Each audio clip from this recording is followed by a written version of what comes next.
Oren and Pinki were deeply in love. Their relationship had been the kind of fairy tale romance that friends envied and strangers admired.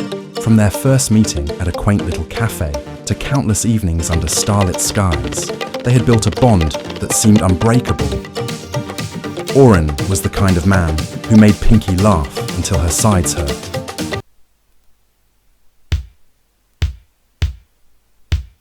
While Pinki's kindness and charm filled Oren's heart with joy. They believed they were meant to be together forever. One evening, under a glowing sunset by the lake's side, Oren knelt on one knee and presented Pinki with a ring. Her hands flew to her mouth in shock, tears brimming in her eyes as she nodded fervently before whispering, "Yes, Oren, yes!" They embraced, their laughter mingling with the gentle rustling of the wind. It was the happiest day of their lives, or so Pinki thought. The weeks leading up to the wedding were a whirlwind of preparations and excitement. Pinki poured her heart into every detail, from the floral arrangements to the perfect playlist of the reception. Oren seemed just as enthusiastic, always by her side, offering suggestions and sharing in her joy. But there was something Pinki didn't notice. Oren's increasingly frequent absences and the cryptic glances exchanged between him and Wenda, a mutual friend who had been helping with the wedding arrangements. Wenda was charismatic and sharp-tongued, a contrast to Pinki's softer demeanour. She had been a close friend to both of them for years, always present at their gatherings and celebrations. Pinki trusted her implicitly, never imagining that Wenda could harbour feelings for Oren, or that Oren could reciprocate.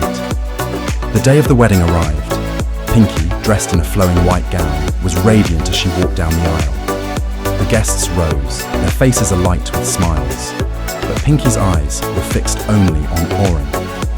He stood at the altar, handsome in his suit, waiting for her. Her heart swelled with love and anticipation.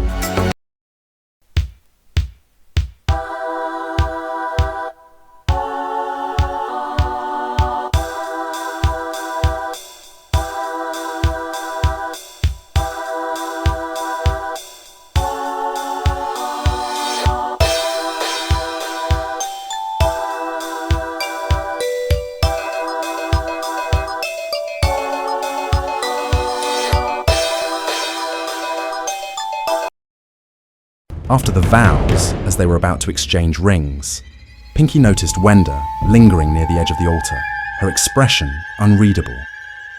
And then it happened. "I can't do this," Oren said suddenly, his voice loud and clear. The room fell silent, gasps echoing through the church. Pinki froze, her mind struggling to process the words. "What do you mean?" she whispered, her voice breaking. Oren turned to her, guilt and fear etched across his face. I'm sorry, Pinki. I can't marry you. I love someone else." He reached out and, to everyone's shock, took Wenda's hand. The room erupted into chaos. Guests murmured in disbelief, some rising to leave in disgust. Pinki stood there, trembling, her heart shattering into 1,000 pieces. "How could you?" she choked out, her voice trembling with rage and heartbreak. "Pinki, Oren began, but she cut him off with a scream. "You betrayed me!" She fled from the altar, her white dress trailing behind her like a ghost. She didn't hear the whispers or see the pitying looks of the guests. All she felt was an overwhelming wave of betrayal and fury. Betrayal. That night, something inside Pinki snapped.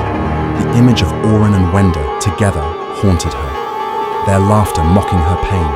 She couldn't sleep, couldn't think. Her world had been destroyed, and the only thing left was a burning need for vengeance. She waited until midnight, when the world was silent, and then she acted. Her first stop was Oren's house.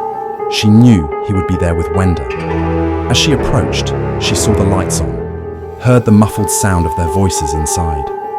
Her hands tightened around the knife she had brought with her.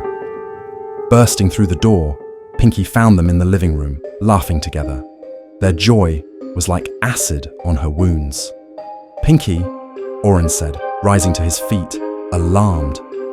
Wenda's smile vanished, replaced by fear. Pinki didn't respond. She lunged at Oren, the knife flashing in the dim light.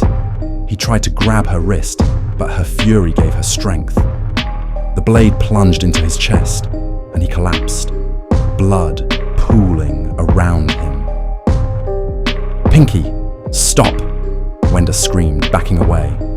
But Pinki's rage was unstoppable. She turned on Wenda, the knife slicing through the air. Wenda's screams echoed in the room until they were silenced forever. Breathing heavily, Pinki stood over their lifeless bodies. Her wedding dress was stained with blood, her hands trembling. She looked down at Oren, the man she had once loved, and a twisted sense of satisfaction filled her. "You don't deserve a heart," she muttered, her voice cold and devoid of emotion. With a single brutal motion, she cut it out. Turning to his face, she stared into his lifeless eyes. "And you don't deserve to see." She removed his eyes, leaving his body a mutilated husk. The betrayal had broken something deep inside Pinki, unleashing a darkness she couldn't control. Her thoughts became consumed by hatred and violence. She began to see betrayal everywhere, in the smiles of strangers, in the laughter of children. Everyone became a target.